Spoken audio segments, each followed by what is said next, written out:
Hi, welcome to this live video or webinar rather of the Sensi All platform. So this is not all going to be talk. In front of me I do have a Sensi All potentiostat. So the Sensi All potentiostat is really the bridge between doing scientific experiments in the lab. So we can do, for example, open circuit potentiometry. We can do amperometry. We can do impedance spectroscopy, DE, we could do linear sweep voltammetry, we could do cyclic voltammetry, we can do square wave voltammetry, and what I'm actually going to do is go into cyclic voltammetry mode. So we can go through all these essentially potentiostatic modes, and you can see that I can do all of this off my smartphone. So it's a really kind of 2025 kind of technology that, it's not just another potentiostat with Windows-based software. No, this is a sort of smartphone device that you can actually run off an iPhone or an Android system. But what I want to do is show you that it can both do, let's say, standard laboratory experiments. So I'll take a sort of classic redox active solution here. I've got my screen printed electrode effectively. I'll plug that in there, and I will flip up this little and I'm going to just put 50 microliters onto the sensor now. So let's put a drop on there, and then let's set up the system. So let me just go cyclic voltammetry. Let me give it a name that I can recognize. Ferricyanide. I'll just put it like that. I'll just put 1. And what I'll do now is I'm just going to I'll probably just go continue and just check the settings, minus 200. Just bring that down to about 500. I'll just increase that a little bit. I might do 2 scans just for fun. Right, and now I'll just hit start measurement. So you will get a real-time tracking of data. So this is showing you current versus time. I know in cyclic voltammetry, you can view it as current versus voltage. I find it kind of really curious actually that we kind of think of it, oh well, it's current versus voltage. Well, it is, but it's actually really current versus time. It's just the time it takes is based on the scan rate. So you're kind of looking at a sort of slight abstraction when you look at current versus voltage, but you can see that, you will be able to see that we do actually have current versus voltage. I realize it actually says upload complete. So what I'll do now is I'm just going to go to a screen here, and actually I'm just going to go to a system called Julie. So here's the Julie system, and in fact there we go. That was nice because I've already logged in. And so when it says upload complete, so when it says my phone, so it did the experiment, and then it actually pushes the data immediately to the cloud. So I'll just put in the word demo here. This is my cluster. In my cluster I can find my data.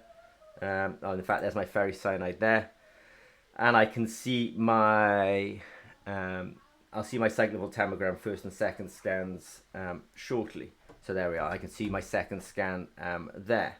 I'm just going to have a quick, the problem that we see at Zimmer and Peacock is that most potentiostats essentially leave you in this situation. It's like, this is nice because actually it's got some really nice usability about it.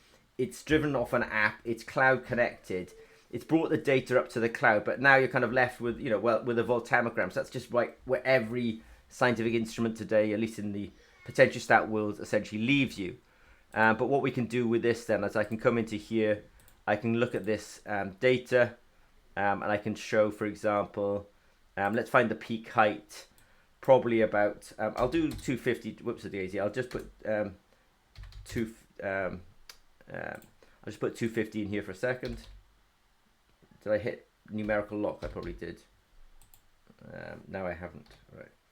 250, and I'll put 100. I just want to have a quick look at what that actually looks like. So give me a second while I just have a quick look. But this is a very powerful way of actually doing not just analysis, not the kind of analysis that you're used to, which is analysis for the sake of electrochemistry. This is the analysis to actually turn electrochemistry into real world values. So what I want to do is just going to shift that over to about 300 and just see what happens. It's basically finding the peak height of that, which other software could do. Now I'm doing all of this in the cloud, so I found the peak height. Just to be pedantic, I might actually slip that over to about 350.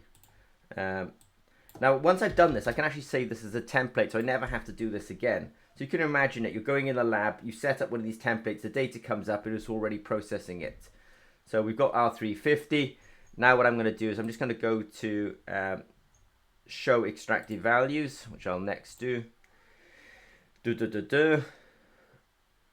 So here it comes, and it's now given me it's given me a sort of, it's tried to turn it into millimoles, but it's a sort of ridiculous value because in fact I've not put any kind of values in here. So let me just try, I'm just going to make this up for a second and just have a quick look at what it's done. So now what you'll see, me start to convert peak height using a calibration routine.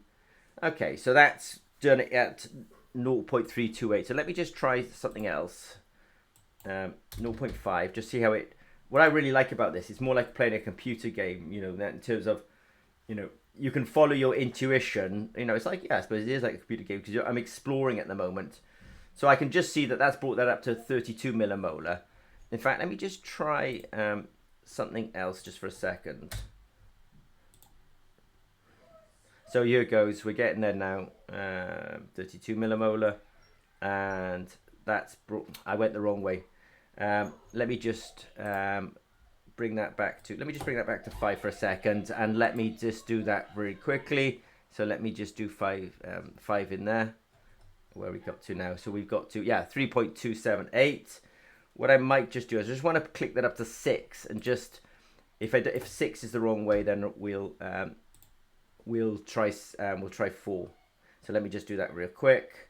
So you can see that I can actually sort of, yeah, so 6 was the wrong way. Let me just put in 4, and as you can see, I'm doing this live. But I like the fact is it is like exploring in, you know, like a maze in a computer game, etc. Once you know what kind of levers to pull, you can pull them. That's pretty good. So now I'm getting like, you know, it says 4.097 millimolar. Now I should really do this. I'm sort of making guesstimations here. So let me just do that for a second. I hope I didn't go in the wrong direction again. Let me just do that. Oh, I probably went in the wrong direction with that one. Yeah, I did. I should have gone 3.75, for example. So let me just do that. I might stop this in a minute because otherwise I'm going to spend the entire time optimizing this. And really, actually, I think there are elegant ways of actually optimizing this kind of thing. So I got it up to 4.37. So what I'm showing you here is that I can actually go from peak height to a concentration. I haven't quite tuned that in yet, but actually just off the raw signal.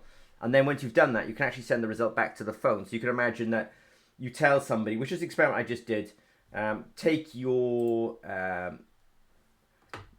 sensor, click it into this is a sensor that you would have otherwise developed in the lab, click it into the potentiostat, scan a QR code that you would have, you know, taught them to develop. I might even run that just for fun. They will scan it, it will run the experiment, and then it will essentially upload the data straight to the cloud. And then you can see that in the cloud, actually, you can start playing with the data to turn current or peak height or into an actual concentration. And so it suddenly closes the gap between, oh, that was a laboratory experiment, to no, this is actually an instrument that I can give to an end user. And that's something that we're really keen on at ZP, that you know, the translation of electrochemical experiments to real world applications. So in fact, I might just go up there quickly. Now I gave it this, I didn't change the name on that one. So in fact, it's going to come up with the same name, but it's come up as a new experiment, at least with the new experiment ID. So it's okay that I didn't change the name, but I like to give them names that are kind of slightly more sort of meaningful.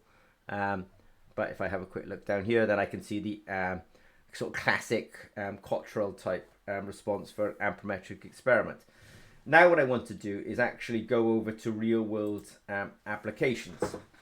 So I'll take that off. I'll grab a slightly different configuration of sensor, which is actually a caffeine sensor. I'll bring that in. Now I want to sort of show you that actually it's the same instrument, but now what I'm going to do is just get some Red Bull. Just pour Red Bull into there. And I'm just thinking aloud. So, and I do literally, you know, as you can tell, I am doing this live. What I'll do is I'm just going to grab 100 microliters of that Red Bull. What I really like about what we're talking about this morning is actually the way that, you know, when you're doing research and development, you're kind of thinking about buffers and stuff like that, but these are real world samples, and there's so often such a gap of getting into real world samples. But you know, I can show you that electrochemistry as a science is really a very robust science, that we can go from buffers and ferricyanide type solutions to real world applications quite readily. Now what I'm going to do is I took 1 volume of the Red Bull, I'll take 1 volume of a buffer, put those two things together. I'm just making sure that that is right. I'll take, and I've got them in a little vial here.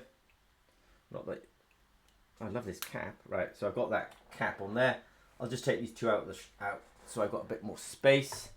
And in fact, what I'm going to do is I'm just going to grab a slightly different QR code, because now I want to do caffeine. So same instrument, same app. See, I've got this reader on this app, and this reader will, every time the phone sees a QR code, it reads it and it changes. That's all we need to really do to actually do the settings. So now I've gone into sort of caffeine mode. I've got that sample here. I'll just shake it up just real quick. I'm just going to grab a pipette. Again, I like electrochemistry because in fact what I'll be doing is only adding 50 microliters of sample to this particular sensor. You know, and so many sciences actually require quite a lot of sample prep, and they require fairly large volumes on occasions, but this only actually requires, the nice thing about electrochemistry, it only requires 50 microliters. So I've got my 50 microliters here. I'll just put it on my sensor like that, which I have done. What I'm going to go and do is actually give it a name that I can find.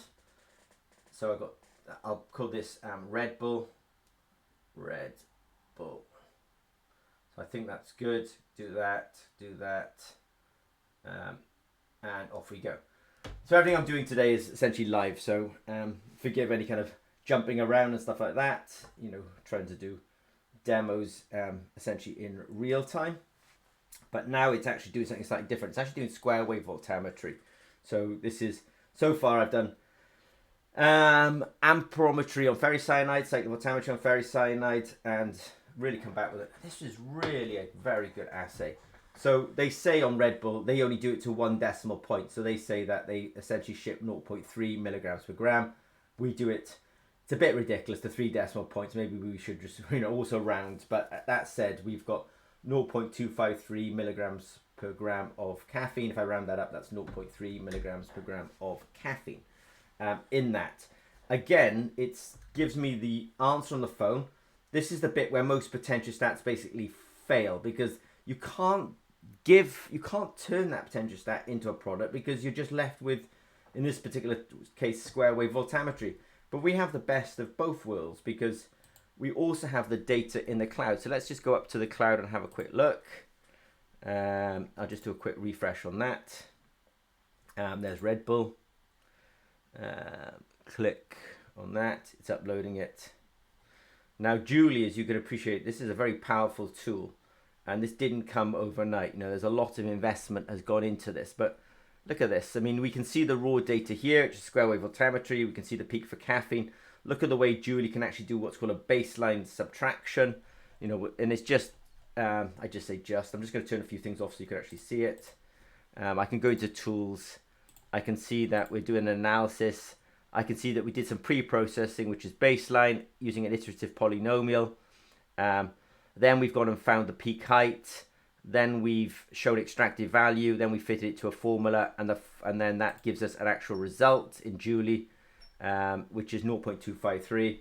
And if we look at my phone, you'll find out, lo and behold, that's also 0.253. So real-time data collection, sent it to the cloud, analyzed it in the cloud, and sent it back to my phone in, I don't know, we've been talking for about 2.5 minutes on this particular subject. Now what I'm going to do is really show you a challenging, so far we've actually done amperometry, cyclic voltammetry, square wave voltammetry. We're going to do some more cyclic voltammetry, but I'm going to show you a really demanding real world application. Now the kind of electrochemistry that we tend to do at Zimmer and Peacock is often in the liquid phase, but I actually want to analyze how much capsaicin is actually in these chilies. Capsaicin is the molecule that gives you the sensation of heat, so it does become more complicated. Well, the sample prep becomes more complicated. So I have a little blender here. I'll just throw these chilies in, give you a sense of actually how we do it.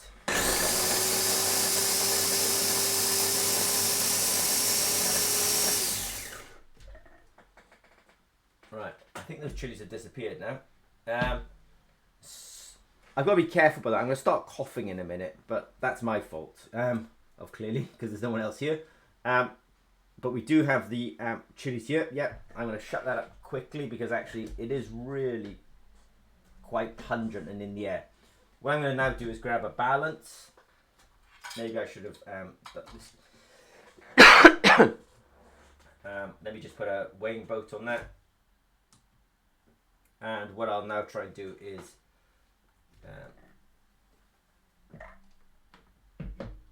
get some material out of here. So again, electrochemistry is a pretty good science because so many sciences require, not bad actually, I got 0.92 there, so I wanted to get 100 milligrams out of that. Let me just, if I'm not, yeah, I'll take that as 106, 105. So I'm 5% off what I need, but for the sake of a demonstration, I will accept that. I'm just going to grab, you'll see that there's a certain consistency in what we're doing here. So the analyte is changing each time, but the workflow is fairly consistent. So I did get the bulk of that in there. I'm just going to get the let's say the last bits here. Whoops a daisy. I knew I'd do that. All right. So probably forgive me for just doing that. And I think we'll take that as a done. Now what I'm going to do is I'm just going to put that down for a second. I did sort of say it, and I'll say it again now, that the kind of electrochemistry that we do tends to be in the liquid phase. I say that because not all electrochemistry has to be necessarily in the liquid phase, but that tends to be the kind of science that we do. I'm just going to take some buffer, so let me just take that. What I'm doing here is a 1 in 10 dilution of that mass. So I've added essentially 9 masses of buffer for 1 mass of the sample. And I'll just flick this out of shot because then it gives me a bit more space. I'm just going to bring this guy in because what it is sorry. What it is I've got a real world sample here, and I love that. Look at that. I mean, electrochemistry, what a dirty old sample. But let me just do this really quickly. Well, I say really quickly. The more time I put into the sample prep, then the better my answer. But all right, I'll count to 1, 2, 3, 4, 5, 6, 7, 8, 9, 10, 11, 12, 13, 14, 15, 16, 17, 18, 19, 20, 21, 22, 23, 24, 25, 26, 27, 28, 29, 30. All right, so I've shaken that on a vortex. Vortexes are not super expensive piece of equipment, and I've essentially done an extraction. So let me get one of our modified electrodes for chili sensing, and I will put that guy onto there. What I'll do now is I'm just going to go into chili mode. So I'll just scan a different QR code. So now I'm in chili mode. I'm just going to give this a name, which is chilies.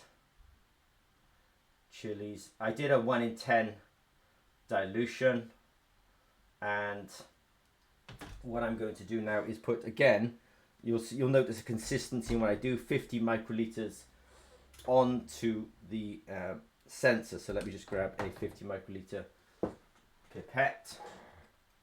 I'm almost ready to go, and I'll flip this open. take 50 microliters here, put it onto the sensor, and hit done, back, continue. Right, I'm going to make sure I choose the 1 in 10 dilution, which I have done. Start measurement, and off we go.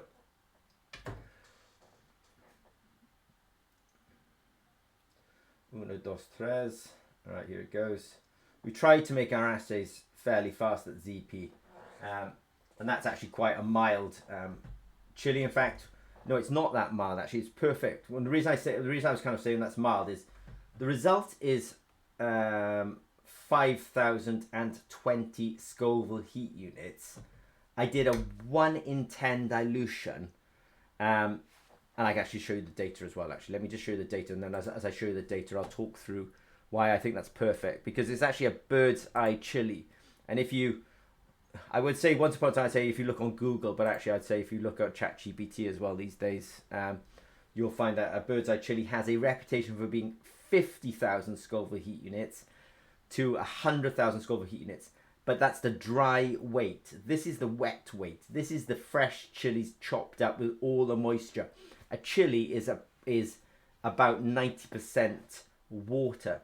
So if I take my answer and I take it and I times it by 10 approximately, I'll go from 5,000 to 50,000. So I'm actually right on the button with that. So then let me come in here and show you that we have essentially all the data. So I can see the first scan, the second scan. These are classical peak 1, peak 2, and peak 3 for capsaicin. I can see the way we've done the analysis. I can see that we've turned peak height into Scoville heat units. So what I've demonstrated this morning is the Sensi-All is a potentiostat. It's something that R&D scientists, academics, developers, startups can use. But they're actually a lot more than that, because it can go on to be a MVP, a minimally viable product. And it's more important to actually get that assay and get that assay into the real world with real people, because you've got to get that feedback really quickly. Some entrepreneurs, one of their early milestones, or not some, but I think in the tech industry, definitely, they want to find 100 customers who are willing to buy their technology. And if they hit that milestone, then they think, I've got a product. But so what's happening at the moment is everyone's reinventing screen-printed electrodes, everyone's inventing essentially potentiostats, and it's actually the assay that's really important, and that's where people's efforts need to go. So what do we do at Zimmer and Peacock? We do really good reproducible screen-printed electrodes, and we do a very powerful Sensi-All potentiostat. That it's the same instrument. Then you can understand that you're going from lab to real product, and it's the same instrument, and so it's a seamless transition. You don't even have to kind of code, etc. You can just use the Julie backend to do all of that analysis, and then grab that result and send it back to the phone, and lo and behold, you have an instrument. So it really helps you go from TRL3, technology readiness level 3, to a higher technology readiness level. And I think that's really what governments and funders are actually looking for, is did you really translate? Did you really have an impact? And by saying, well, we put it in the hands of clinicians or growers or environmentalists or water companies, then you're really just demonstrating impact. If you do have any questions regarding this particular webinar, don't hesitate to reach out to us. Okay, thanks very much.